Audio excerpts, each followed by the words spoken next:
வீண் செலவு செய்ய மனசு வர மாட்டேங்குதுமா. அதை ஏன்டா செலவா பாக்குற?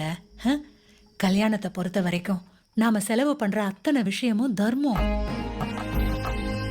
இப்போ மண்டப அலங்காரக்காரருக்கு கொடுக்கற காசு அவருக்கு மட்டும் போறது இல்ல, அதுக்கு பின்னால எத்தனை பேர் குடும்பம் அதை நம்பி இருக்கு. நீ கொடுக்கற பணம் அந்த குடும்பத்துக்கு எல்லாம் போய் சேரும்.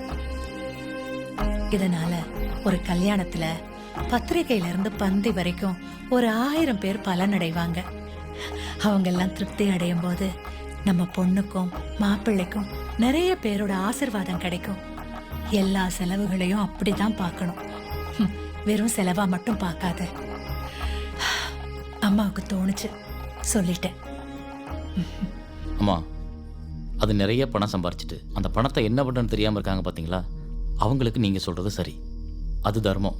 ஆனா கல்யாணம்னா இப்படித்தான் போல பழக்க வழக்கம் பாரம்பரியம் நினைச்சுக்கிட்டு பணமே இல்லாத ஏழைகளும் நடுத்தர வர்க்கமும் கடன் வாங்கி கௌரவத்துக்காக செலவு செய்யறதுக்கு பேர் தர்மம் இல்லை, அது முட்டாள்தனம்.